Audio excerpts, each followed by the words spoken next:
Hello everyone. Today I am going to explain you Michelson-Morley experiment. As you all know that sound needs medium to propagate through. In the same way, it was considered that light also needs medium to travel through, and that medium was considered to be an ether. Our whole surroundings were considered to be filled with ether. Now, this was to verify this, Michelson and Morley conducted an experiment. Now, let's have a look over it. So, this is an experimental setup of Michelson-Morley experiment. This is a source S of light, and these two mirrors are placed perpendicular to each other. A semi-reflecting mirror, or you may say semi-transparent mirror, is placed at point O, and this is telescope T. These two mirrors are placed at an equal distance. Let it be L from mirror O, which is inclined at an angle of 45 degree. When the light ray strikes at O, it gets split into two parts. One ray goes towards the mirror M1 and other goes towards the mirror M2. And after reflection, they recombine and form interference, which is observed using the telescope T. And this, as you know, when the earth moves around the sun, this setup will also move with respect to ether. Let's the velocity of setup with respect to ether, which is medium v. So when the setup will move, the ray going towards M1 will shift towards right, as well as the setup along with setup.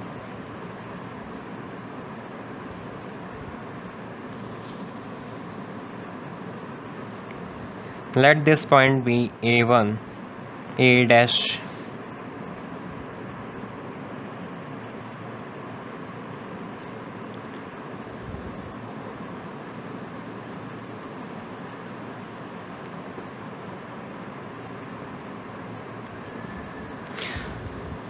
So the ray R1 will strike mirror at M1 dash at the point A1 dash, and it reflects back and founds the semi-transparent mirror to be at O dash.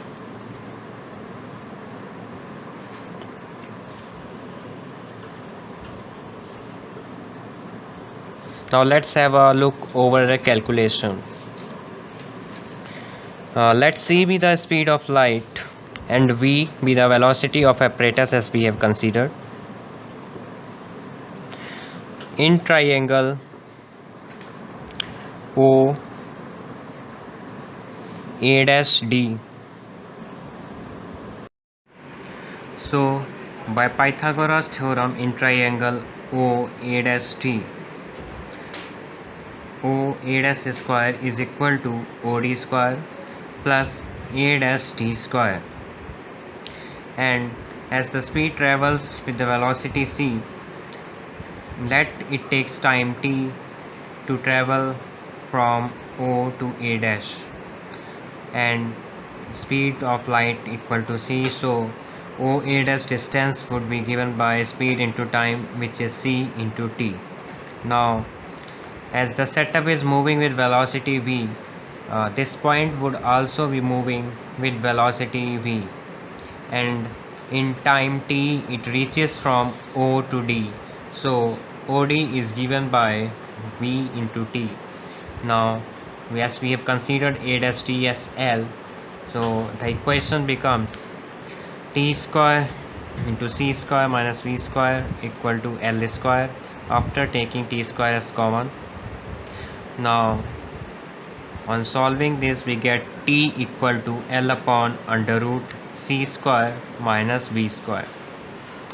Now this is the time taken to reach from the point O to A dash. Now when the ray R1 will come back to semi-transparent mirror O at the position O dash, then total time taken would be T1, and this T1 would be double of the time taken by ray to travel from O to A dash. So T1 equal to 2L upon under root c square minus v square. On solving this, we get 2L over c 1 minus v square upon c square to the power minus 1 by 2. As v is much smaller than speed of light c, so by binomial theorem it becomes 2L over c, 1 plus minus 1 by 2 gets multiplied, so it becomes v plus v square upon 2c square. Now let's take the time taken by ray R2 to strike at mirror M2 and come back to O be T2. Now when the ray travels in the direction of M2, the setup also moves with velocity v. So taking ether as medium, by theory of relativity, the relative speed becomes c plus v. So the time taken to reach from O to M2 will be L upon c plus v, and when the ray goes back to mirror O, then its velocity will be c minus v.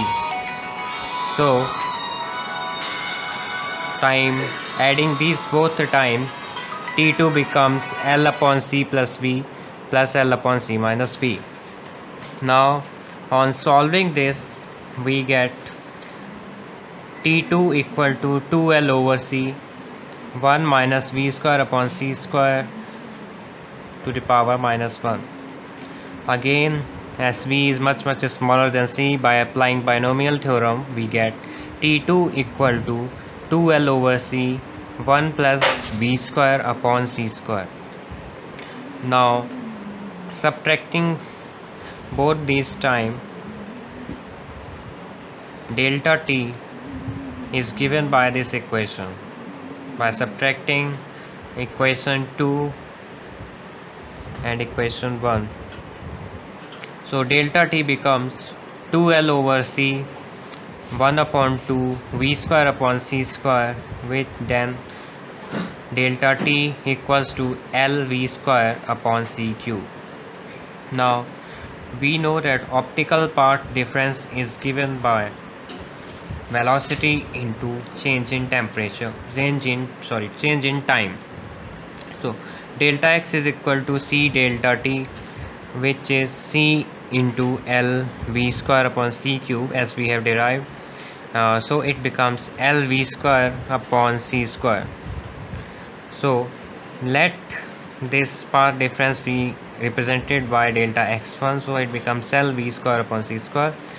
And after the rotating the setup by 90 degrees, the experiment was re-performed, and then delta x2 will be minus L square v square upon c square. So resultant path difference will come out to be, which is delta x1 minus delta x2, 2L v square upon c square. So number of fringe shift that must be observed is given by delta x upon lambda, which is 2L v square upon c square lambda, and L, as you know, is the distance between the point O and mirror M1. Lambda is the wavelength of light source used. V is the velocity with which the experiment setup or apparatus is moving, and c is the speed of light. On putting all these values in equation this, we get it fringe shift as 0.4, but when the actual experiment was conducted, it was found to be 0.01. So this experiment was performed at different positions on the earth at different altitude at different time, but the fringe shift was not more than 0.01, which may be considered as experimental error, uh, as so it is much more diverted from the expected fringe shift, that is 0.4. So we may conclude that there is no such medium like ether through which the light travels, and the speed of light is constant in all directions. So this is a conclusion of Michelson-Morley experiment. Thank you.